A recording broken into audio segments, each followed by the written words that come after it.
Bom dia, tarde, noite, madrugada, pessoal, a depender do horário que você estiver assistindo. Selmo Cast com Alexandre Soares Silva, pedindo música no Fantástico, né, já é a terceira, para falar do lançamento de Arcanos Menores, que é o livro de contos mais recente do Alexandre.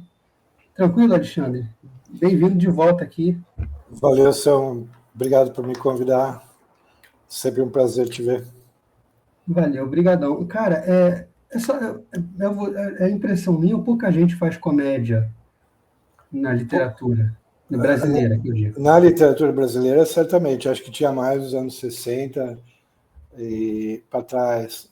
Anos 70, vai para trás. A partir dos anos 80, eu quase não sei, praticamente não sei falar de ninguém que continuou fazendo isso. Todo mundo é super sério, né? Todo mundo é bem consciente socialmente. A visão de literatura mudou, né? Porque quando o Rio era um negócio vivo, artisticamente, criativamente, tem um lado carioca que é de humor, né? Que é um negócio mais leve, que vinha lá da turma do Pasquim, não sei o que mais. E isso desapareceu completamente. Tipo, também pelo fato de que a gente está numa época um pouquinho mais analfabeta, o que sobreviveu de humor não é em literatura, né? Porque você pode dizer que, de uma certa maneira, Cacete e Planeta escreviam coisas de humor, porque eles escreviam o jornal Cacete e Planeta e as Eles revistas lançaram deles. alguns livros. Mas você vê muito pouco por comparação que tinha. Isso desapareceu. O humor ficou só para um negócio de TV e internet, e é um humor bem mais vagabundo, né? Uhum. E a visão de literatura agora vamos ser sérios e falar das pautas nacionais, preconceito racial, misoginia e essas coisas, né? É toda uma visão de literatura que mudou também porque baixou um pouquinho a alfabetização das pessoas. Então, a pessoa meio que não tem muito contato com letras e literatura, quando ela pensa em literatura, ela pensa que tem que colocar um terno, né, para ler e para escrever, que é um negócio sério, tipo um anunciante de TV, um locutor de TV, né? Um jornalista, que essa é a visão máxima de seriedade mental que as pessoas têm. Mas sim. A gente estava brincando agora do que você botou lá, dois contrabandistas de quinoa e milhinho. Isso é inadmissível hoje em dia, né? Você fez uma coisa que parece que é uma ofensa. Imagina que eu estou fazendo um trabalho sério aqui, imagina que eu vou colocar uma coisa assim no livro meu. Então, é verdade. Mas isso tem um custo, eu acho, porque as pessoas de fato não dão muita importância para o humor, né? Você chama mais atenção se fizer uma história dramática e trágica, né? Mesmo que seja ruim, mesmo que seja mal escrito, pelo menos o seu assunto chama atenção, né? Vou falar sobre pessoas com problemas familiares e de saúde, tudo levado num tom sério e solene. Ao passo que o humor as pessoas gostam, mas ao mesmo tempo desconsideram um pouquinho. Foi engraçado, mas agora vamos falar de literatura de verdade. Aí falam da literatura séria, né? Então isso tem um custo. Mas tudo bem também. Você tem que saber só que você tem que pagar esse custo. O Veríssimo não fazia muito humor? Fazia muito humor. Ele foi uma influência muito grande em vários contistas que eu leio. Eu acho que em mim, em uma certa maneira também. Porque em um ou dois contos, ou três até, que eu escrevi, eu sinto alguma influência dele. E era o tipo de humor, às vezes, que é pro lado do absurdo também, que é algo que me agrada.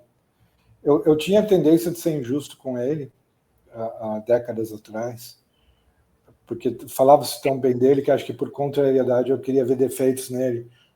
E eu via defeitos demais. Eu acho que eu fui injusto com ele, porque ele era um negócio muito bom na literatura que aconteceu, na literatura mesmo, né? Você vê como é. Eu tive que explicar porque falar literatura de novo, porque até para mim sou um pouco estranho, porque eu sei que as pessoas não pensam nele como literatura, né? Os contos dele como literatura. Os romances também, ele também escreveu romances bons. Mas ele e quantas pessoas escreveram tão bem quanto ele nos anos 80 e 90, quando ele estava no auge, né? Pois é, ninguém olhava para ele e falava, legal, Veríssimo, agora vamos ver um livro sério mesmo. parece que depois dele essa porta fechou, né? Não sei se teve mais algum. Então, eu não conheço mais ninguém que escreva literatura de humor no Brasil depois do Luiz Fernando Veríssimo. E mesmo na época do Luiz Fernando Veríssimo já tinha diminuído muito o que acontecia. Porque antes você tinha, tipo, Stanislau Ponte Preta, lá, tinha um monte de cariocas escrevendo livros de humor, né? Uhum. Daí sobrou o Luiz Fernando Veríssimo. E depois do Luiz Fernando Veríssimo, quem? De cabeça não me ocorre ninguém.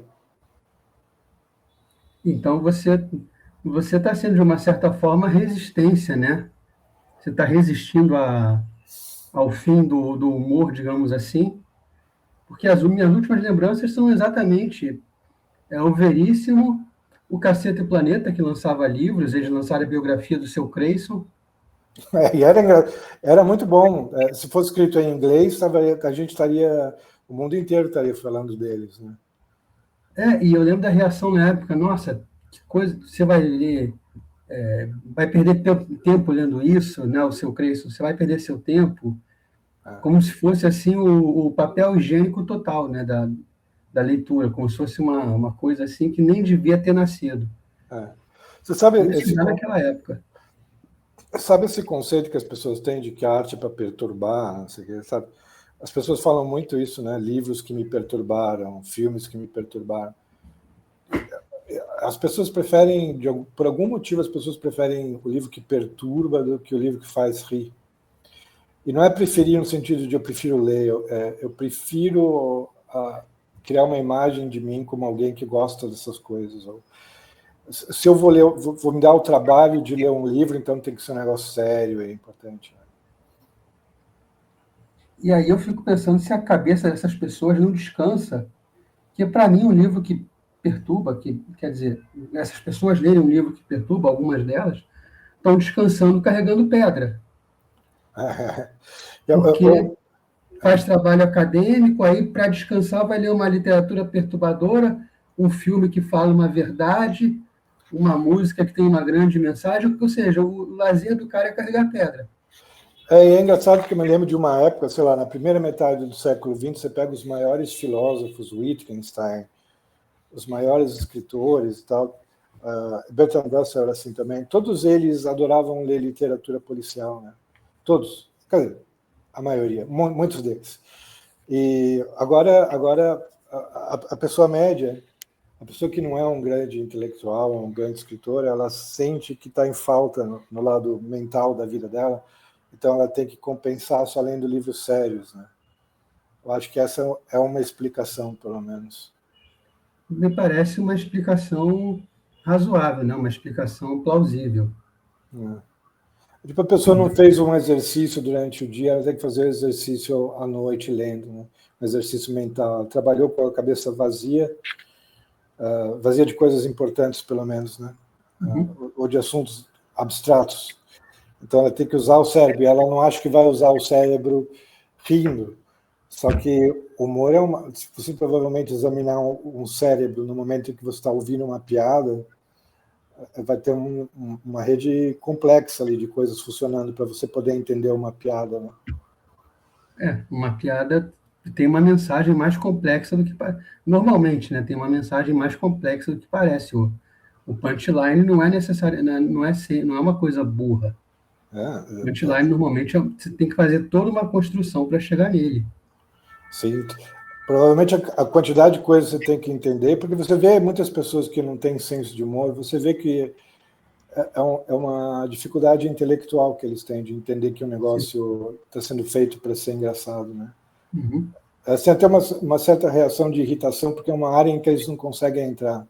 Exato. E eu acho que é um problema mental aí acontecendo. Uma falta de alguma coisa no cérebro. Pode ser. Você escrevendo, acho que uma coisa que eu não te perguntei, você tem escrito contos de humor, os seus livros são engraçados, né? O Totolino, o Férico Luar.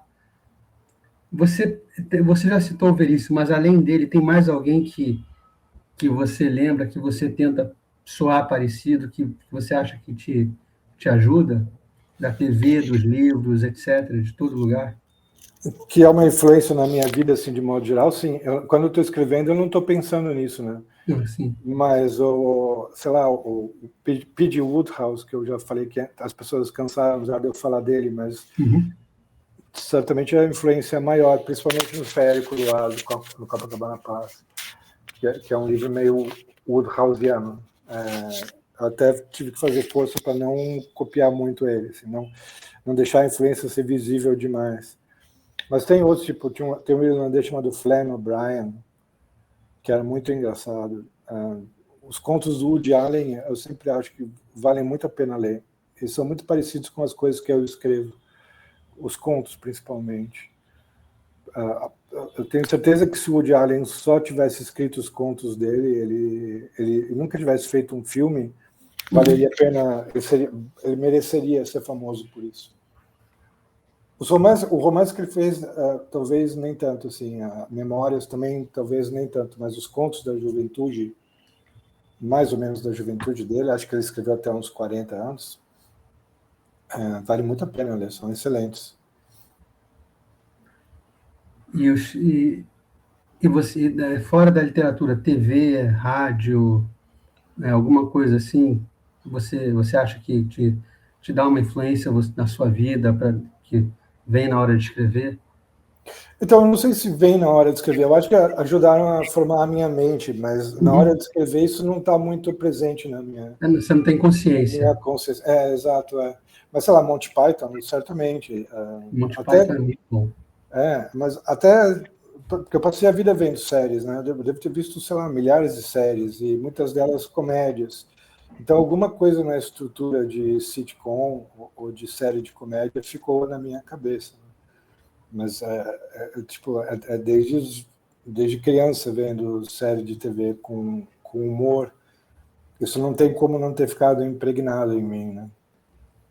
E tem umas a técnica mais óbvia que você vê que funciona em sitcom e que as pessoas deviam usar também, às vezes eu tenho dificuldade de usar, mas eu tento usar, é que em sitcom eles têm piadas.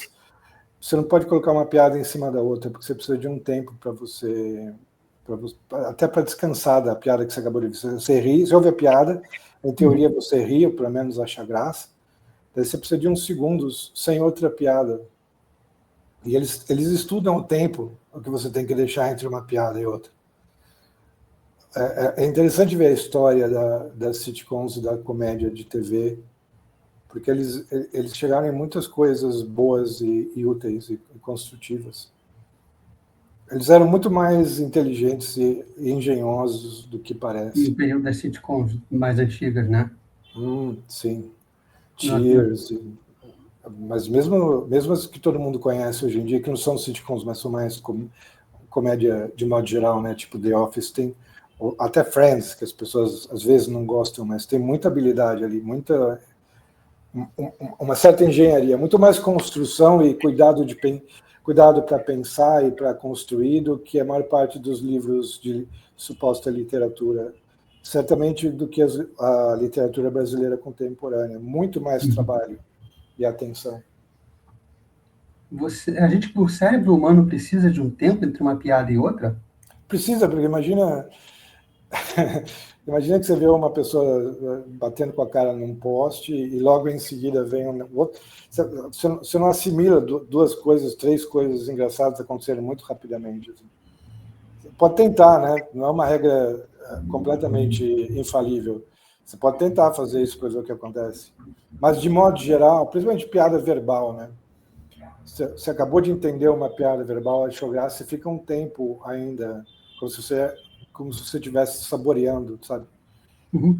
E se vier uma piada logo em seguida, isso você nem vai estar prestando atenção. Porque eu estou vendo, não sei se eu estou pensando demais, mas eu estou vendo você meio que dar uma porrada no stand-up. Porque eles vão metralhando as piadas num show de stand-up. Você vê que, pelo menos, eles dão umas pausas de alguns, os melhores, né? Eles dão umas pausas, eles não saem gritando de maneira como se tivessem cheirado cocaína, assim, não é uma piada completamente em seguida da outra, né? Eles podem, até a piada do stand-up também tem uma construção, né? Tem. Então você tem um Então, tempo você para tá. chegar lá. Você tem um tempo para chegar lá. Exceto os caras que são famosos por dizer uma linha, né? As piadas de uma linha. Tem uns caras que são especialistas nisso, né? Mas mesmo esses, eles vão dar uma pausa, eles falam um pouquinho mais devagar, senão você não vai absorver, não vai achar graça. Agora, eu de vez em quando tenho a tendência de colocar uma piada meio encavalada na outra, principalmente no Férico, mas eu me segurei, assim, tem várias coisas que eu cortei, e eu acho que é um negócio que você tem que considerar, tem que ter uma certa construção e uma certa calma ali. Você, quais os humoristas que você acha que o Brasil produziu de melhor, que como a gente diz, influenciaram, não diretamente na hora de escrever, mas ficam na sua memória, na sua lembrança? Eu não posso dizer que humorista brasileiros tenham me influenciado muito, porque o Cacete Planeta surgiu quando já tinham, sei lá, eu já estava no final da adolescência. Eles poderiam ter me influenciado, mas eu não acho que chegaram a ser. Eu gostava, mas não chegaram a ser uma influência. E os humoristas mais clássicos, tipo Costinha, Ari Toledo, essas coisas também nunca foram muito uma influência em mim, Ronaldo Golias. Eu sei que eles eram engraçados, mas não chegaram a ser uma influência em mim. Agora, tem escritores que foram ocasionalmente engraçados, né? Até Machado de Assis é ocasionalmente engraçado. Ivan Lessa é ocasionalmente engraçado, né? Então era mais os que eram ocasionalmente engraçados. Sei. O Rubem Braga não era propriamente engraçado, mas ele tinha uma certa leveza também, né? Não tinham intenção de fazer uma coisa engraçada, mas acabavam algumas situações tendo uma certa comicidade. Eles não eram o oposto exato do humor, né? Digamos assim. Eles estavam abertos para de vez em quando ser engraçados. Que é o que vários escritores não estão, em absoluto, né? E eu não consigo entender. Quando um livro é solene demais, ou um autor é solene demais, eu acho isso um defeito. É um negócio que eu não consigo entender, você olhar para o universo e não conseguir achar graça de nada. Quando a gente fala que determinados livros contemporâneos são ruins, esse é um dos motivos? Eu acho que é, mas o talento compensaria isso, né? Assim, Mas como não tem tantos talentos sobrando por aí, isso acaba tendo um efeito catastrófico e soporífico, né? Porque são livros muito chatos também, da literatura brasileira contemporânea, porque nem são... Eu sei que a palavra sinceridade tem que ser usada com um certo cuidado, porque não é para você só ser sincerão, sem trabalho nenhum. Sim. Mas quando você percebe que tem uma falsidade evidente de atitude e tom, Sim. é muito ruim. E isso, na literatura brasileira contemporânea, mais mainstream, assim, se é que ela existe, né? Sei lá, Fernando Torturado, Jefferson Tenório, Carla Madeira. Tem uma falsidade ali, tem uma solenidade, uma pretensão poética que eles não têm o talento nem a capacidade de ter, mas eles tentam escrever de um jeito poético e que é super falso. O resultado é estridente, é muito ruim. É preferível tentar contar uma piada e não ser engraçado do que tentar ser poético desse jeito que eles tentam e não conseguir. E as pessoas que são verdadeiramente poéticas, elas nem tentam tanto, né? Elas acabam sendo ao natural delas. Eu acho que é um pouquinho como... Sabe quando o que se diz de atores, que quando você quer comover... O ator quer comover alguém e está numa cena em que ele tem que chorar, o ator tem que fazer força para não chorar. Porque se você vê que ele está fazendo força para chorar, você não vai ficar comovido, né? Então, mas quando você percebe os sinais sutis de que ele está prestes a chorar, mas ele está se segurando para não chorar, isso é muito mais comovente, né? E a mesma coisa é a poesia, provavelmente. Se você vê que a pessoa está tentando ser poética, como é o caso da maior parte dos livros que são publicados pela Companhia das Letras, Todavia, etc., o efeito é terrível. Seria muito melhor se você visse que eles têm uma grande e real alma poética e que eles estão se segurando para não serem descaradamente poéticos, né? Eu acho que passa por aí. Eu estou vendo aqui, a gente abriu offline aqui a página da Travessa, e tem um livro juvenil aqui que a gente não falou dele que nas outras lives, que era A Origem dos Irmãos Coyote. Tem muito tempo esse livro aqui? Eu tinha uns 22 anos, uma coisa assim. Primeiro eu escrevi um chamado Na Torre do Tombo, também foi publicado pela Global, e daí escrevi esse logo em sequência, A Origem dos Irmãos Coyote. Foi uma encomenda da editora na época. Foram os primeiros livros que eu publiquei. Na época eu sonhava numa carreira profissional de escrever para adolescente, né, para criança e adolescente. E venderam mais que os adultos, mas de qualquer maneira não o suficiente para ganhar vida com isso. Porque escrever para criança não é um desafio, porque você tem que meio que se colocar no lugar delas, pensar o que uma criança vai gostar, quais são, né, os desejos de uma criança, de várias crianças, na verdade. Talvez você tenha que se infantilizar um pouco para tentar fazer uma história que conecte com elas, ou não? No meu caso, eu nem tenho contato com tanta criança assim, né? Mas acho que o negócio é simplesmente você se lembrar de como você era, né? Eu me lembro razoavelmente bem de como eu era, principalmente a partir do momento que eu entrei na escola. Talvez eu não soubesse escrever para crianças de 3 anos, 4 anos, mas para crianças, sei lá, dos 8 aos 13, eu lembro bem dessa fase. Eu lembro bem como eu pensava e como os meus amigos falavam. Assim, isso está bem na minha cabeça ainda. Então você sabe, meio que eu sei o que eu achava legal, então eu vou fazer um livro que eu teria gostado naquela idade. Porque eu acho que se a gente ficar muito tentando pensar muito de fora, assim, o que uma criança gostaria, de novo vai ser um negócio falso. E a gente vai tentar ser meio educacional, o que é um dos grandes problemas também, para falar de problemas de literatura, da literatura infantil e infanto-juvenil de hoje em dia, né? Porque tem muita... Você vai ter a exigência da editora e dos professores também, porque muitas vezes esses livros são recomendados em sala de aula, e vai ter a exigência de você não tocar em certos assuntos e tocar em certos assuntos. Isso é uma exigência explícita que vão fazer para você, né?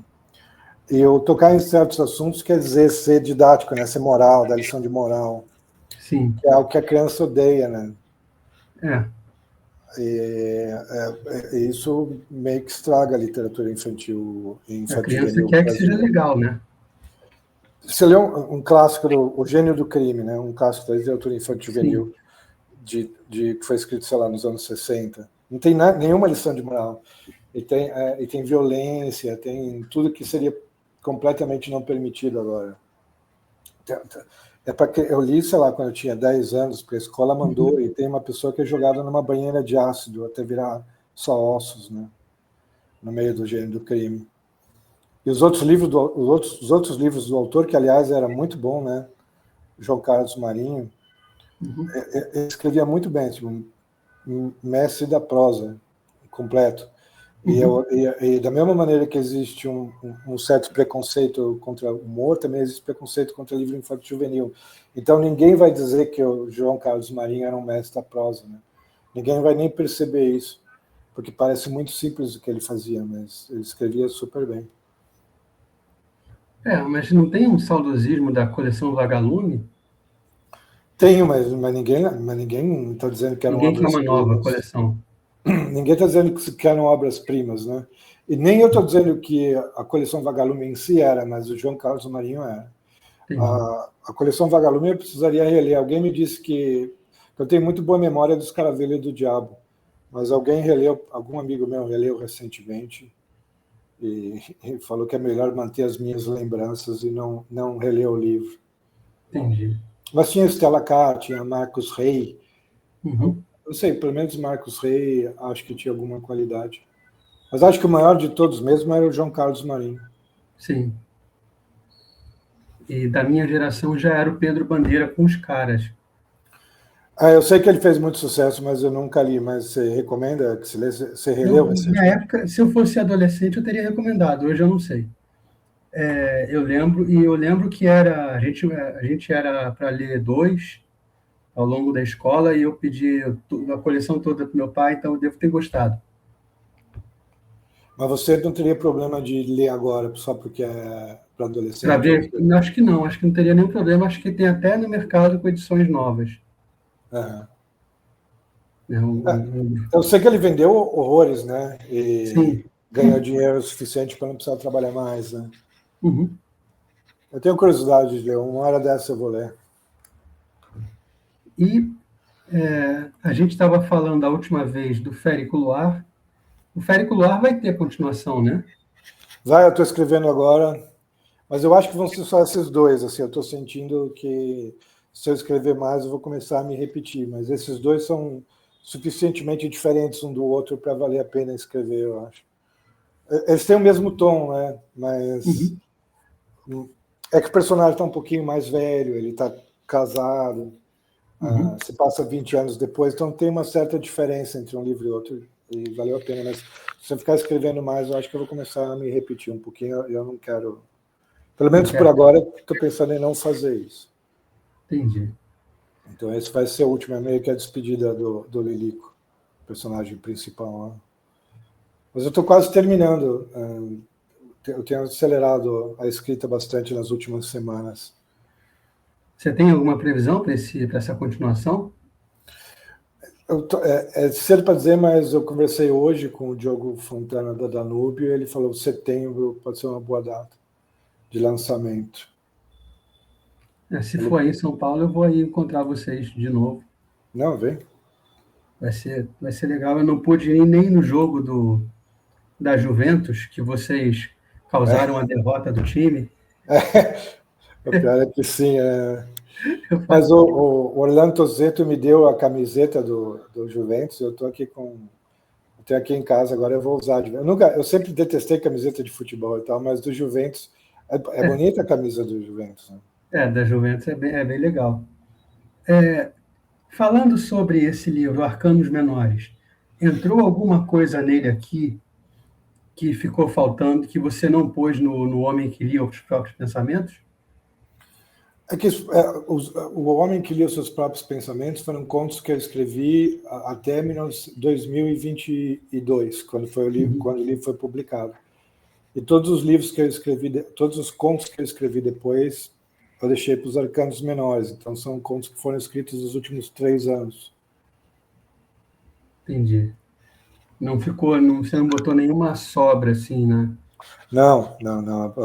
O pensamento não era esse.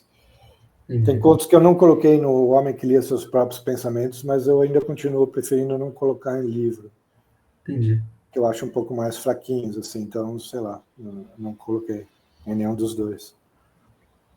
E você começa com Carlinhos Psíquico e termina com Dua Lipa. São alguns contos, acho que são cerca de 10 contos, né?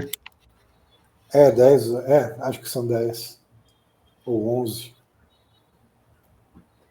Eu gostei muito de Admirável Coutinho, achei bem legal. Legal. E me lembrou um pouco aquele, acho que era do Drummond, o Serás Ministro. Eu não li. É basicamente um conto em que o pai batiza o filho de ministro porque ele queria que o filho fosse ministro. É o mesmo tema, É, a importância do nome na vida da pessoa. exato. E aí rola umas confusões engraçadas no conto porque alguém pergunta, mas cadê aquele merda do ministro? Aí, não, ministro, não foi o senhor. Então rola umas coisas assim. Eu achei que. Eu Mas você achei que você. sabe, Diga. desculpa te interromper. Não fala. Eu acho que Carlos Drummond de Andrade era um bom contista, assim, pelo menos Sim. você já leu Flor, Telefone, Moça? Eu não me recordo agora. Eu lembro que eu li aquela coleção Para Gostar de Ler, que tinha acho que ele, Fernando Sabino, Rubem Braga. É. Não, é que esse Flor, Telefone, Moça é tipo um dos melhores contos de terror que já foram escritos em qualquer língua, assim. Eu gosto bastante de ler terror, né? Uhum. Então eu estou julgando junto com é realmente um negócio muito bom. E a gente não pensa nele como contista, né? A gente pensa nele como poeta. Poeta e às vezes como cronista também, né? Às vezes quando as pessoas falam dele como cronista, pelo menos quando ele era vivo, chamava atenção como cronista, né? Mas acho que ele nem era tão bom cronista assim, mas os contos são bons também. E aí eu lembrei desse Serás Ministro, que é muito bom. Quando eu comecei a ler, eu gostei porque eu lembrei desse. E o Admirável Coutinho passa, acho que pela mesma ideia, ficou muito legal. É engraçado, né? Porque a gente sempre tem os seus favoritos e nem sempre são os que as pessoas mais falam, né? Para mim, eu gosto bastante desse aí, mas pouca gente comentou comigo. Umas 2 ou 3 pessoas comentaram, mas não foi o que foi mais comentado. Mas eu gosto dele também. E o nome Arcanos Menores vem desse primeiro conto do Carlinhos Psíquico, né? Vem um pouco, mas foi uma sugestão. Eu estava completamente sem ideia para título, daí o João Cirilo, que você sabe quem é, Sei. Editor, e ele é contista também. Ele está em Portugal agora, né? Ele está em Portugal estudando. E ele que sugeriu o título, porque eu gosto muito de tarô, né? É uma das minhas... eu não vou dizer obsessões, porque eu não sou muito por temperamento obcecado, mas é um dos meus interesses. E pode-se dizer que tem alguma coisa de atmosfera de tarô no livro, sabe? Porque tem alguma coisa de estranho ou de mítico, um pouquinho nas histórias. Como é que você... De onde é que vêm as ideias? Que você fez primeiro do Carlinhos Psíquico, depois você fez o nome do outro, tem um no final chamado Dua Lipa, que eu ainda vou ler. Como é que vêm essas ideias? Que você já conheceu histórias semelhantes, alguma coisa do tipo? Não, geralmente vem pelo nome do personagem. Para mim, pelo menos. Eu sei que eu nunca vi ninguém que tivesse esse processo exatamente, mas para mim, às vezes vem um nome que eu acho, um nome de personagem, porque eu gosto muito de nomes de modo geral, assim, quando um nome Florinda Bulcão, sei lá, é um nome muito interessante, né? Maria Grazia Cucinoto, tudo nome de mulher, né? Mas os nomes, às vezes me vem uma ideia de um nome interessante, daí se me vem imediatamente uma ideia de frase inicial que seja boa e que contém esse nome, daí eu começo a escrever. Daí eu vejo para onde isso vai, sem saber para onde isso vai, sabe? Entendi. Ou às vezes eu tenho alguma ideia de para onde vai, mas é uma ideia vaga. Daí eu vou indo de parágrafo em parágrafo, meio tateando no escuro. Entendi. E mais ou menos com esse processo você foi fazendo esses contos todos que a gente está vendo aqui nos Arcanos Menores? Nem todos foram assim, né? Por exemplo, o Vigilante Rodoviário contra o Cerrado Infinito, a ideia era... Você sabe, na Aquarela do Brasil tem o verso Tira a Mãe Preta do Cerrado. Está lá no meio, assim. Eu sempre fiquei pensando, o que diabos é isso? A letra nem explica, né? Quem é essa mãe preta que tem que ser tirada do cerrado? Por que ela tem que ser tirada do cerrado? Daí eu só achei que seria uma ideia interessante fazer uma aventura mítica em que o governo impõe a alguém a missão de tirar a mãe preta do cerrado. E daí ele foi para outras direções, né? Daí ele foi para uma direção um pouquinho mais simbólica, ou de aventura... ele tem alguma coisa de simbólico, sem que eu saiba precisamente símbolo de quê. Que você coloca alguns elementos, algumas figuras míticas ali também, talvez. Tem um labirinto, tem um minotauro, tem... Isso. Mas é isso o que eu acho interessante quando você vai fazer um negócio que vai para o lado do simbólico, é que você não saiba exatamente símbolo de quê. Porque eu acho que você não pode ser consciente demais disso, não vai ser meio pobre, né? Vai ser um uso pobre de um símbolo. Ele tem que ser meio misterioso para você também. E aí depois o leitor tenta desvendar e cada um vai ter uma chave própria para aquele mistério. Você joga na mão de cada um. Certamente é terrível quando um escritor fala tal coisa, simboliza tal coisa, né? É uma coisa estúpida, né?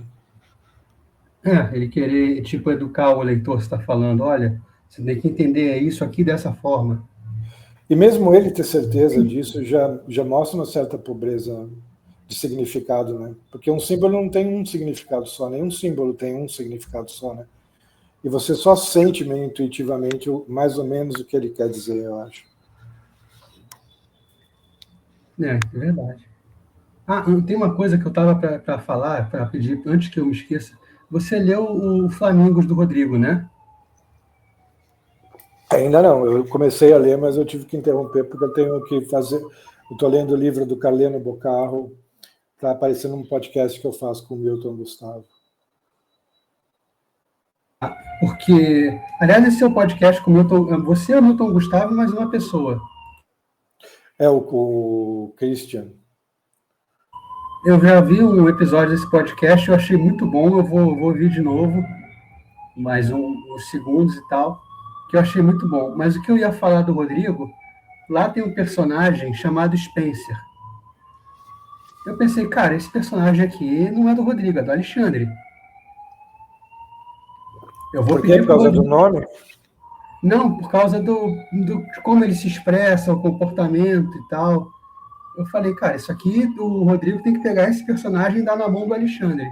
Faz uma história.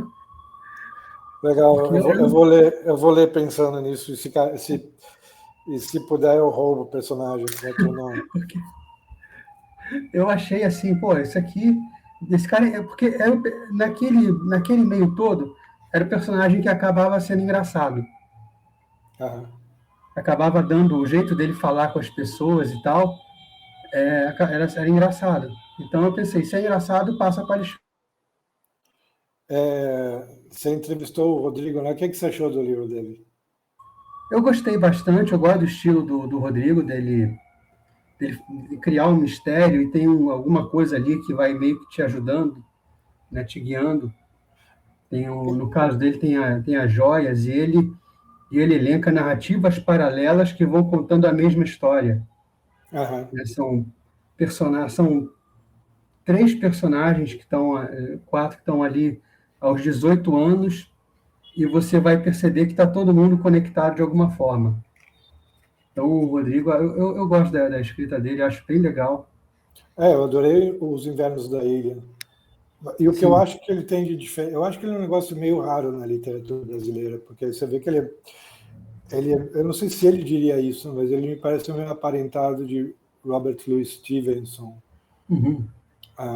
e escritores com um certo amor pela aventura e pelo extraordinário. Sem que os livros dele sejam aventuras no sentido infanto-juvenil propriamente, né? Uhum. Mas ele tem um interesse por coisas que são, por natureza, interessantes, né? Sim, Ele é completamente fora do padrão da literatura brasileira atual. sim. Por um sentido diferente do meu, eu acho. Porque É, se eu vou falar de mim, seria mais por um amor pelo absurdo, por coisas, por humor e coisas assim. Mas no caso dele, é por um amor até pelo épico, se essa é a sim. palavra. Eu acho E, que é. e por uma falta de interesse em sociologia ou pautas de jornal mesmo. Eu acho que ele gosta de. Tem uma coisa de história nele que é muito legal, que ele gosta de pesquisar, onde é que estava esse navio aqui naquela época do Napoleão, não sei o quê.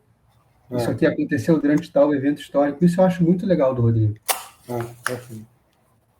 Mas, e o que eu acho mais legal é que eu imagino que você pegue essas histórias e, de repente, se ele passar alguma coisa para você, você pega a história, joga um absurdo em cima e fica engraçado. Né? Então, Napoleão, na sua história, é viciado em pamonha, alguma coisa assim. Seria algo assim, né? Aliás, tem um livro muito bom sobre Napoleão. Por acaso, eu vi ele sendo mencionado no Twitter hoje e retuitei, de um cara chamado Simon Leys, que o Napoleão consegue escapar da ilha de Santa Helena, e Uhum. só que ele entra em Paris incógnito, né, anônimo, e ele tem que subir do nada, né, porque ele é um desconhecido vivendo em Paris. Daí ele abre uma barraquinha para vender melancia, e ele consegue virar imperador das melancias. Ele domina o mundo completamente sendo vendedor de melancia numa feira lá. É muito bom. Isso deve ser muito, muito legal. Eu estou vendo aqui, na Amazon o seu livro. Deixa eu ver. Porque o pessoal custa da avaliação, né? Aliás, quando a gente entra aqui no seu livro, já vê o Rodrigo sendo recomendado. Mas, acho que te deram 100%. Qual deles? Os arcanos menores? Os arcanos menores. Mas acho que só teve 2 avaliações. Assim. De modo geral, eu tenho me saído bem nessas avaliações aí. Estão todas próximas dos 5, de modo geral. E aqui já recomendo aqui para você comprar junto o Fériculo e o Totolino, leva o combo do Alexandre junto. O que me leva a perguntar, a Humanidade e o Coisa Não Deus iam ser vendidos juntos, não ia ter uma... Se eu não entendi errado, você ia vender Coisa Não Deus e a Humanidade Alma Gorda. Eu acho que ia relançar e vendê-los juntos, não? Eles vão ser relançados, mas por editoras diferentes. Tá. É que a Humanidade Alma Gorda dançando num banquinho vai ser republicado, porque fazem 10 anos da primeira edição, né? Seria uma espécie de comemoração de 10 anos da primeira edição. Mas teria textos novos, que são da newsletter, e alguns outros novos que eu escrevi. Então vai ficar um livro bem grosso. Vai ficar gordo como a gorda do título. Mas é que os 3 livros de Quaresmeiras Roxas, né, que se passam na cidade de Quaresmeiras Roxas, que é A Coisa Não Deus, Morte, Vida Celestina e Alma da Festa, que são 3 romances, vão ser publicados num volume só, pela Pessoa, agora no final do ano. E tem quanto tempo? O que tem 10 anos é a gorda dançando no banquinho. Foi 2016, E Quaresmeiras Roxas tem?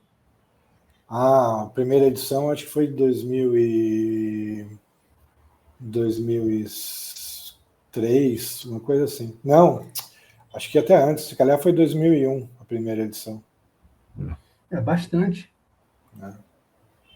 Porque 21, hoje é mais difícil de achar esses livros, não? São difíceis. A Alma da Festa talvez seja mais fácil. Morte e Vida Celestina é quase impossível. E A Coisa Não Deus tem a edição da Record. A primeira edição é impossível de achar, mas a edição da Record, ou Record, seja lá como se chama. Também não sei. O cara foi processado por falar, né? Por falar Record ou Record, sei lá. Record é a TV e a editora é Record. E a grafia é a mesma. Eu não sei. Eu falo Record, mas editora eu falo Record. Editora SBT. Que seja, mas... Então, a Pessoa vai lançar a trilogia Deve estar... Então, para esse ano, você tem pelo menos 2 lançamentos ainda. Pelo menos 2, mas provavelmente 3, porque tem o livro que eu estou escrevendo agora, que provavelmente sai no segundo semestre. Eu falei setembro, mas às vezes tem um atraso, né? Mas talvez seja setembro. Então, talvez, pelo menos, eu acho que vão ser 3. E ali, junto com o João Cirilo, que você estava fazendo trabalho infantil, continua? A gente publicou já o segundo volume, porque eu escrevi para a editora dele um livro de uma capivara falante. A capivara que fala e o professor que não escuta. E vendeu bem, assim, as crianças gostaram, daí eu escrevi um segundo livro, que é o Bullying na Floresta, também é com a capivara que fala e o professor que não escuta, os 2 personagens lá. E também já foi publicado. E é muito bem ilustrado por um cara que é o ilustrador do Monteiro Lobato hoje em dia, o Fendi. É super bem ilustrado. Eu vou olhar essa edição. Mas você faz a pedido no sentido de, olha, o livro da capivara, você tem que falar isso aqui para as crianças, porque é importante que elas, sei lá, obedeçam os pais ou alguma coisa do tipo? Não, a única coisa que tinha... Tem coisas que o editor me falou, olha, é melhor não falar isso desse jeito, assim, porque os professores podem achar isso e aquilo. e você quer que os professores recomendem para os alunos, né? Você quer que os professores gostem eu evitei, em alguns momentos eu fui mais violento do que os professores recomendariam, sabe? Tá, eu baixei um pouquinho o nível de violência. E coisinhas assim. E o segundo livro toca no tema de bullying, né? O que já estava dentro da história, mas isso foi bom porque os professores querem tratar desse assunto na sala de aula. Né? Mas tinha um momento que eu tratava do tema bullying fazendo piadas de um jeito em que os professores poderiam encrencar. Daí você meio que tenta consertar isso, né? Sim. Mas piadas de um jeito que as crianças, você acha, entenderiam e receberiam bem? Eu acho que sim, a intenção era essa, pelo menos, né? Elas entenderem que eu não estou ridicularizando a pessoa, o animalzinho, porque são animais no livro, né? Eu não estou dizendo que é legal fazer bullying, mas tinha uma cena engraçada com bullying. Mas isso você tem que tratar com certo cuidado. E eu entendo, tem que tratar com certo cuidado. Só que às vezes eu acho que as crianças vão entender mesmo o que os professores acham que as crianças não vão entender. Mas sei lá, os professores conhecem as crianças melhor que eu, né? Já foi chamado em escola para falar dos seus livros para as crianças e tal? Conversar com Já, as crianças? principalmente com os 2 primeiros livros infanto-juvenis que eu escrevi quando eu tinha 20 e poucos anos. Eu fui lá em várias escolas, aqui em São Paulo, tudo. Falei com várias crianças. Foi uma experiência interessante.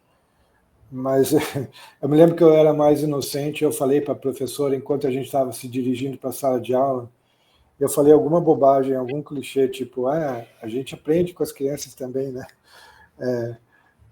E ela fez a maior cara de descrença e cinismo, né? Sim. Ele falou, você que pensa, não sei o que. Acho que no fundo talvez ela tivesse razão. Eu fui muito ingênuo de falar isso para uma professora calejada. Pode ser. Mas era legal falar com as crianças. Assim. De modo geral, eles tinham uma relação menos problemática com literatura do que leitores adultos. Eu imagino.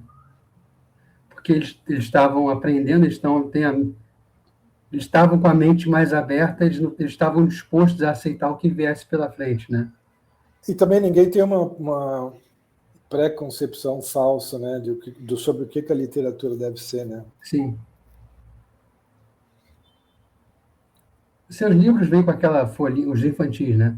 Vêm com aquela folhinha para a criança responder as perguntas e tal. O que o personagem quis dizer aqui? Qual é a lição? Eu acho que nas primeiras edições teve, sim, de um folheto enfiado no livro, assim, sim. Eu lembro que quando eu comprava livro para a escola, vinha esses folhetinhos, vinha essas perguntas. O que você entendeu? Interprete. Qual é a lição que o personagem aprendeu? Esse tipo de coisa. Imagina isso, você compra Dostoiévski, tem um folhetinho assim também, você tem que... Não, aí eu me jogo pela janela.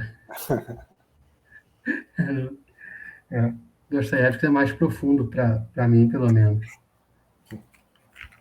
Então, ele está aqui na Amazon, está com um preço legal, ele está na Danube, eu acho que está na Danube, né? Foi publicado pela Danube, está lá com certeza, porque eu estou vendo aqui o do Mateus, né? O livro Nunca Mais Será Domingo, que está em destaque, mas o Arcanos está aqui também, eu lembro que eu vi quando lançou. Deixa eu ver aqui. Está na Amazon e está na Danube, né? E deve estar em outras livrarias online também. Eu gostei muito de Uma Civilização Doente. E aí você falou aqui, eu não sei se eu consigo, tem que pegar o óculos aqui da vergonha, mas cadê? O arquipélago um continente para pessoas com insuficiência renal. Eu li isso, eu pensei, pô, o Alexandre está pensando em mim, cara, que maneiro. Eu achei muito bom esse. É um mini conto, né? É uma ideia que daria para desenvolver e fazer uma série de ficção científica. Total. Eu achei muito legal o do podcast também, eu gostei. É um negocinho meio sombrio, né? É meio sombrio, mas a parte que o cara está prestando atenção no que ele está pensando e ignora a mulher dele, eu acho muito legal. Apesar de que isso me lembra um pouco lá o homem que lia os próprios pensamentos, que o superpoder do cara era exatamente saber o que uma mulher estava falando. E esse malandro aqui é ao contrário, ele não quer saber o que a mulher está falando. Me lembrou. A gente tem medos desnecessários, né? Eu fiquei, na época que eu escrevi o conto O Homem que Lia os Seus Próprios Pensamentos, eu achei as mulheres vão reclamar, né? Nunca uma mulher reclamou desse livro. Ou se reclamou, eu não prestei atenção, mas aí tudo bem. Tá? É um conto que eu achei muito legal. A ideia dele é muito legal. Cara, presta atenção no que uma mulher está falando, realmente é um superpoder hoje em dia. A gente vê aquelas piadas, né? A mulher começa a falar, eu entro em modo avião e tal. Eu dou risada com aquilo. Então, eu achei que agora, lembrando, eu acho que eu fiz essa conexão com aquele outro conto, né? Achei que talvez parecido em alguma forma. Tem alguma coisa a ver, sim. Né? Os dois. Eu acho que a tendência é essa, né? Você acaba dialogando com o que você já fez antes, de alguma forma, ou não. Ah, não, sim, claro, tem algumas coisas que reaparecem, né? Tem alguns assuntos que sempre vão te interessar, né? Eu mesmo tento não ficar muito consciente disso, porque acho que é ruim para quem escreve ser muito consciente. Ah, meus temas são esse e aquele, né? Uhum. É bom isso ficar um pouco inconsciente para não ser uma caricatura, né? Se eu sentar para pensar, meu tema é esse, meu tema é a relação que a gente tem com os próprios pensamentos na nossa cabeça, daí vai sair um negócio falso, né? Sim. De modo geral, eu acho bom o escritor não ser um bom crítico de si mesmo. Se ignorar um pouquinho. Sim. Você tem contos agora que você pretende publicar? Tem alguma coisa que ficou para publicações futuras? Por enquanto, não. Mas eu estava com a ideia de fazer... Porque eu falei que eu não vou continuar com a série Lilico, né? Pelo menos por enquanto essa é a minha ideia. Mas talvez eu não resista e escreva contos. Uhum. Daí acho que seria legal, talvez, algum dia ter tipo um livro que publicasse o Férico Luar, no Copacabana Palace, que é o primeiro, o Brisa Misericordiosa no Cassino da Urca, que é o segundo romance, e um livro de contos, sabe? Em um volume só. Acho que seria uma ideia atraente. Sim.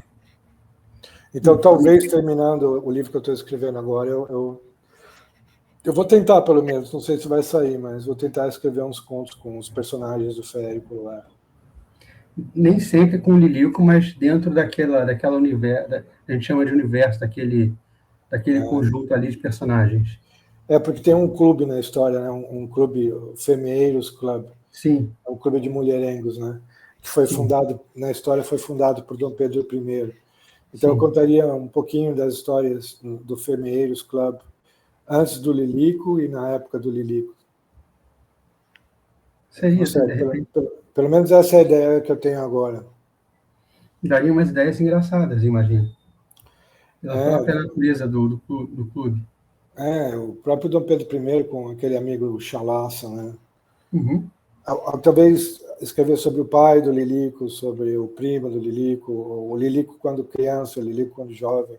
Eu não sei, tá cedo para mim para falar, mas tem várias possibilidades aí. Vai ser. E acaba sendo, não vai ser uma trilogia, que é uma coisa muito. É uma coisa que está todo mundo fazendo agora, trilogia, né? Você acaba escapando disso um pouco. Olha, o Alexandre é diferente, ele fez aqui, terminou com tempo. Mas é mais por incapacidade, eu acho, porque eu não consigo, pelo menos agora eu não consigo imaginar um terceiro romance do Lilico, porque eu acho que ia ficar igual demais. É porque ele já está mais velho, né? Nesse segundo romance. Mas é que originalmente eu tinha pensado, bom, o Férico Luar é o início da carreira do Lilico. Ele tem 22 anos, carreira de playboy dele, né? Playboy desastrado e desajeitado, mas é uma carreira de playboy. Então, primeiro é o início da carreira dele quando ele tem 22 anos. Esse que eu estou escrevendo agora é o final da carreira dele quando ele tem 44. E eu tinha pensado na possibilidade de escrever um quando ele estivesse no auge dele, com 30 anos, nos anos 30. Até porque os anos 30 era um negócio muito atraente também no Brasil, e foi quando começou a usar o termo Playboy no Brasil. E para uma história de Playboy até funciona bem no Rio de Janeiro, nos anos 30, porque foi quando o Brasil começou a receber muitas estrelas de Hollywood. Virou moda uma certa época elas virem para cá. Tanto que tem filmes de Hollywood que se passam no Rio de Janeiro nos anos 30, né? Então ele teria muitas estrelas de Hollywood, estrelas francesas, estrelas italianas, que ele tentaria seduzir. Mas por enquanto eu estou hesitando em fazer isso, porque eu acho que no segundo livro ele menciona várias aventuras que ele viveu nos anos 30 e com títulos dos livros que ele escreveu a respeito. Eu acho que é melhor você só imaginar isso do que eu escrever um livro inteiro sobre ele com 30 anos, sabe? Sei. E a Copacabana que você imagina da sua cabeça é a Copacabana desses filmes, né? É completamente falsa. É tipo a mesma relação que Nárnia tem para o mundo real, porque é um Rio de Janeiro que não tem crime, né? O pior crime que acontece lá é que, de vez em quando, no Férico Luar tem um cara que bateu a carteira de alguém recentemente e virou uma comoção nacional, porque nem isso acontece naquele Rio de Janeiro. Não existe nada muito grave ou muito sério. Mas nos anos 30 eu acho que a gente não sei se tinha tanta coisa acontecendo. Certamente não, mas já haviam, porque no mundo inteiro, né, sempre houve, né, sempre tinham os crimes, os crimes hediondos sempre aconteceram, né, mas não no mundo que o Lilico vive, isso é impossível acontecer lá. E também eu inventei uns nomes de rua, porque eu entendo o escritor que vai escrever sobre uma outra época, vai fazer um romance histórico, pesquisar bastante. Tem uma certa graça nisso, né? E as pessoas gostam de ver, sou muito pesquisado, parece muito real. Mas nesse caso específico, é um Rio de Janeiro tão fantasioso, de propósito fantasioso, que eu fiz questão de não pesquisar muito. Eu li um livro do Rui Castro, que é aquele Metrópolis à beira-mar, que é sobre o Rio nos anos 20, né? E para esse segundo eu li também outro do Rui Castro, que é aquele livro que ele escreveu sobre o Rio nos anos 40. E li uns capítulos aqui e ali de outros livros, né? De vez em quando pesquisei alguma coisa na internet, mas no fundo foi pouca pesquisa. O que eu mais pesquisei mesmo foi linguagem. A única parte que foi pesquisada, tem uns xingamentos antigos que existiam mesmo, e eu inventei outros também. Quando eu senti vontade de inventar alguma palavra que parece uma palavra antiga, eu inventei também. Isso é muito legal, deixa a história mais leve, né? Com mais graça, eu imagino. Eu gosto de... Você não se leva a sério, isso que é legal. Tem isso. Certamente não é o Rio de Janeiro que aconteceu, que foi real. Embora, é claro, o Rio de Janeiro nos anos 20 e 30 é um negócio meio Nárnia para a gente por si só, hoje em dia, olhando para trás, né? Sim. É um negócio muito maravilhoso, né? Sim. Então eu uso um pouquinho dessa nostalgia, né? Que eu também tenho, todo mundo tem. E que vai estar presente nesse segundo volume do Lilico. Sim, ainda é um Rio de Janeiro bem agradável de viver. Aparece um cara no Rio de Janeiro que começa a tirar umas crianças nos arbustos.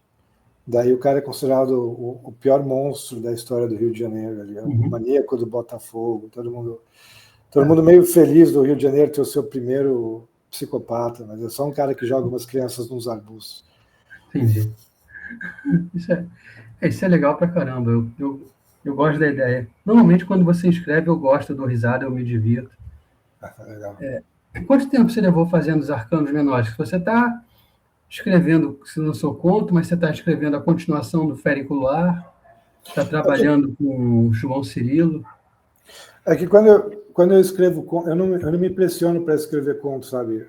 Romance, uma vez que eu comecei, eu não vou terminar, vou ir até o fim.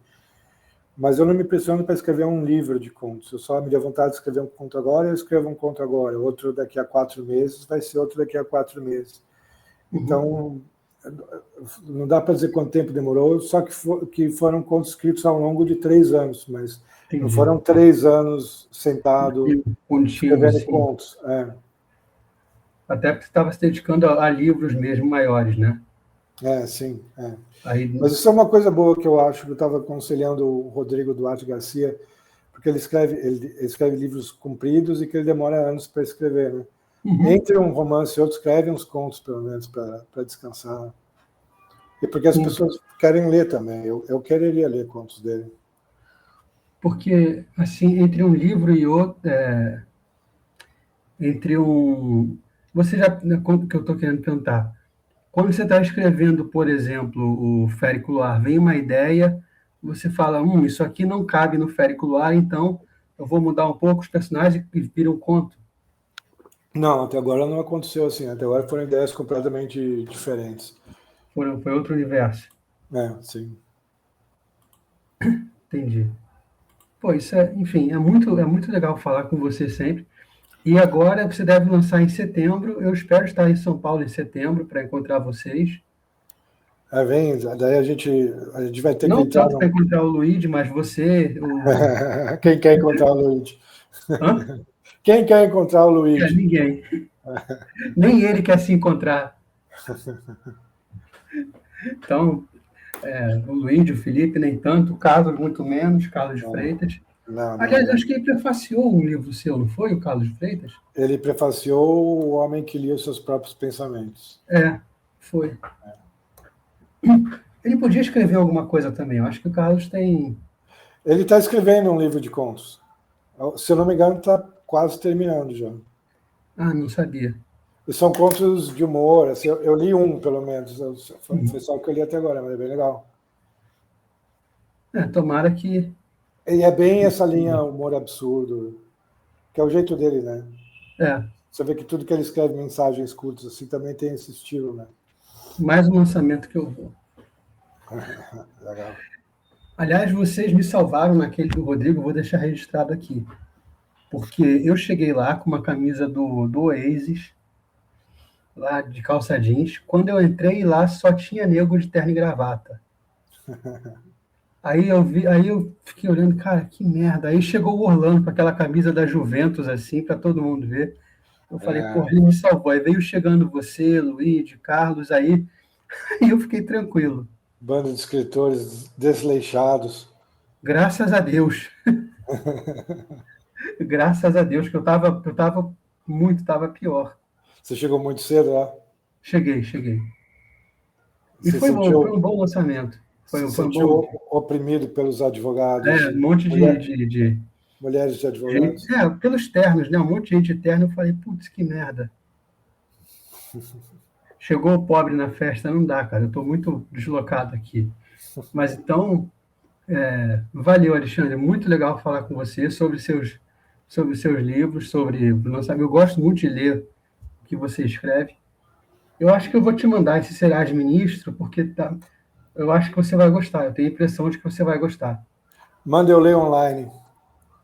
Eu vou procurar ele aqui. Acho que tem fácil de achar, porque é muito... É engraçado. É a ideia um pouco da Admirável Coutinho, e as confusões que esse nome causa são muito legais. Eu vou te mandar também, então, em troca, o Flor, Telefone, Moça. Beleza. Não é muito comprido, lê online também. Selma, eu que agradeço, e o prazer é sempre meu de conversar com você. Valeu. Agora eu vou chamar, eu falei para o João que ia chamar Alex, mas eu chamei Alex errado, né? Eu chamei Alexandre Soares Silva, e não a Alex Leila, que é a esposa dele. Qual João? João Filho. João Filho. A esposa dele é Alex, né? Aí eu falei, vou chamar Alex, aí chamei Alexandre. Mais ou menos a mesma coisa. Mais ou menos a mesma coisa. Né? A gente estava falando do Sugamosto. Isso. Não, eu vou... Aliás, eu vou chamar o Sugamosto também. Eu gosto, uma pessoa que eu também gosto do nosso pequeno grupo. Sim. E sabe você leu o Apolo Cantador de Feira? Não, ainda não. É legal de ler. Vale a pena. Sobre Gerardo de Melo Mourão, né? Sim. É o trabalho dele. Eu vou procurar também. Obrigadão, Alexandre. Obrigado, Selmo. Obrigado, agradeço.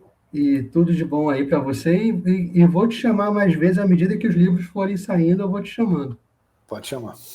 Valeu, obrigadão. Valeu, eu que agradeço.